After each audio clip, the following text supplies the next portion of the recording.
Good morning बच्चों।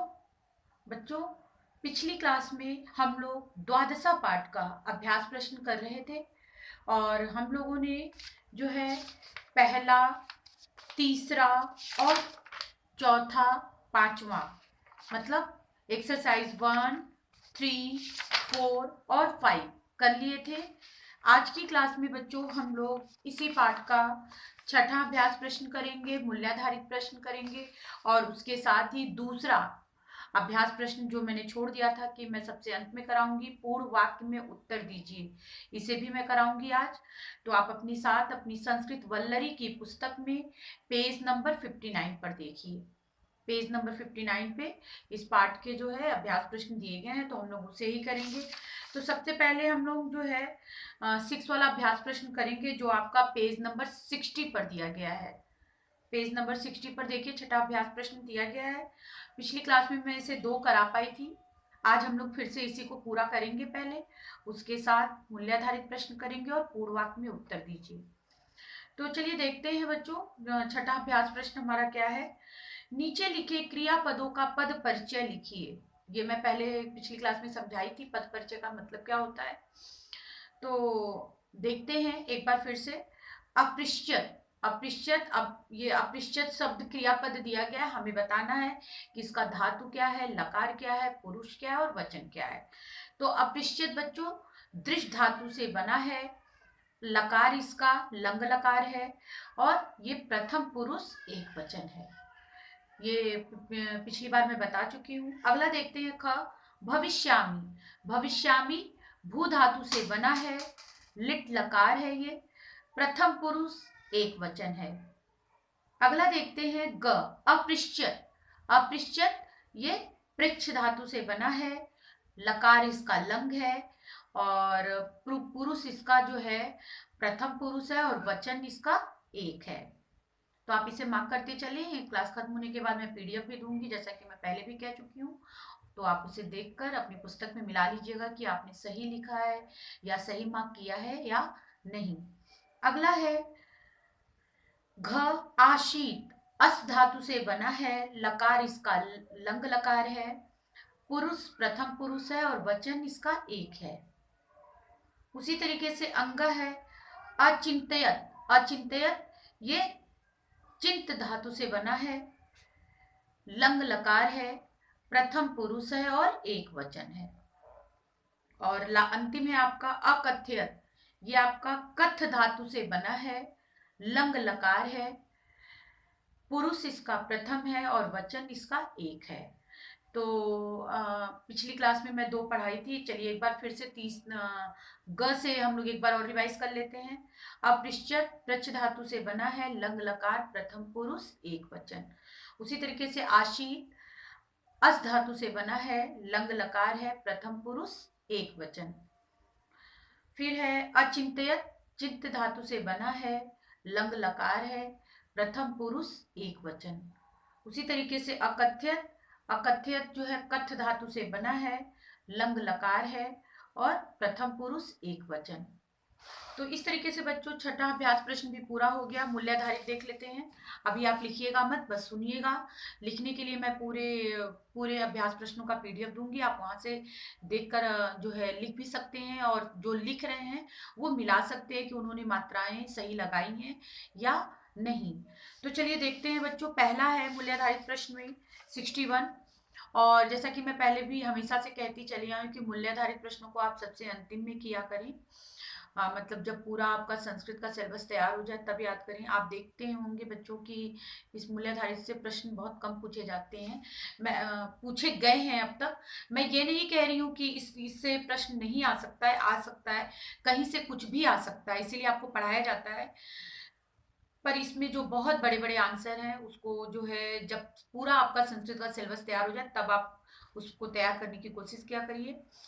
और पढ़ना तो सब कुछ है, क्योंकि किसी को नहीं पता होता कि एग्जाम में क्या आएगा। तो आप पढ़ेंगे सब कुछ, इसीलिए आपको पढ़ाया भी सब कुछ जाता है। पर तरीका ये है मतलब एक पढ़ने का कि पहले आप आसान चीज से शुरू करिए और कठिन की तरफ चलिए, और जो है जिससे कि आपका टाइम से समय से चीजें तैयार होती रहें। तो देखते हैं बच्चों, पहला है मूल्याधारित प्रश्न। बोपदेवः गृहम् अगच्छन् मार्गे किम अपृच्छत्। बोपदेव के जो है जब वो घर जा रहा था तो उसने मार्ग में क्या देखा। तो बोपदेव गृहम गच्छन, यहाँ तक आपका पूरा वही होगा मार्गे तक। बोपदेव गृहम गच्छन मार्गे, यहाँ तक आप अंडरलाइन कर लेंगे। किम की जगह हो जाएगा एकम जल पूरितम कूपम अपिश्यत। जब वो जा रहा था तो उसने रास्ते में देखा कि एक एक कुआं जो है वो क्या है, जल से भरा है। बोपदेवा गृहम गच्छन मार्गे एकह जल पूरितम कूपम अपृच्छत। अपृच्छत मतलब देखा। अगला प्रश्न है किम दृष्टवा बोपदेव पुनः पठनाय प्रेरिता अभवत। तो इसका उत्तर होगा बच्चों यथा शिलायाम। यथा ये आपके पुस्तक में दिया हुआ है। अगर आप बात कर अगर आप पेज नंबर 57 पे देखेंगे, पेज नंबर 57 पे तीसरे पैरे में आप देखेंगे कि यहाँ पे शिलाए महिला घटम स्थापियत तत्र घर्षण एका भवती। ये आंसर थोड़ा सा लिखा हुआ है पर थोड़ा सा उत्तर में बनाना पड़ेगा। पूरी पंक्ति हम यहाँ से उठा के नहीं लिख सकते, इसलिए मैं सिर्फ उत्तर को बता रही हूँ। और अभी आप सुनिए बस, क्लास खत्म होने के बाद मैं आपको बुक एक्सरसाइज का पूरा रिटन पीडीएफ दूंगी, आप वहां से देखकर लिखेंगे। और जो लिख रहे हैं सुनकर बहुत अच्छी बात है, सुन के लिखना। अब आप 8 में हैं, अगर आप सुन के लिखने का प्रयास कर रहे हैं बहुत अच्छी बात है। और यही सोच के मैं लिखवा नहीं रही हूँ कि आप लिखने का प्रयास करें सुन के। और उसके साथ ही जब मैं पीडीएफ दूंगी तो आप मिला भी सकते हैं कि आपने कितनी चीजें सही लिखी हैं और कितनी मात्राएं गलत की हैं। तो चलिए देखते हैं बच्चों इसका उत्तर।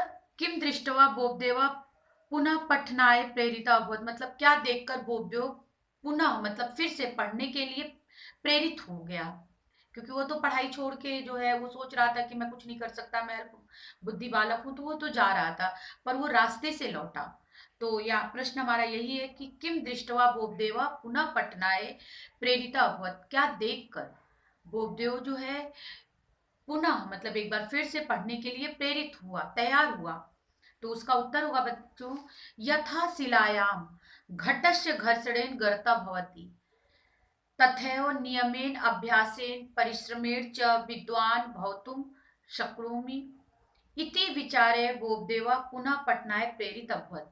जब वो रास्ते में जा रहा था और उसने एक महिला को कुएं से पानी निकालते हुए देखा और उसने देखा कि एक रस्सी के आने से जाने से पत्थर पे निशान पड़ सकता है, उसको देखकर मन में यही विचार आया कि वो भी अभ्यास करेगा और वह दोबारा इसी कारण वो पढ़ने के लिए तैयार हुआ। क्योंकि अभ्यास से कठिन कार्य भी संभव हो सकता है। तो ये था आपका उत्तर बच्चों। और अंतिम प्रश्न है ग अस्मात् पाठात का शिक्षा मिलती, इस पाठ से क्या शिक्षा मिलती है। तो बच्चों इस पाठ से यही शिक्षा मिलती है किमपि विद्यालय नियमेन अभ्यासम आवश्यकम। फिर से देखिए किमपि विद्यालय नियमेन अभ्यासम आवश्यकम।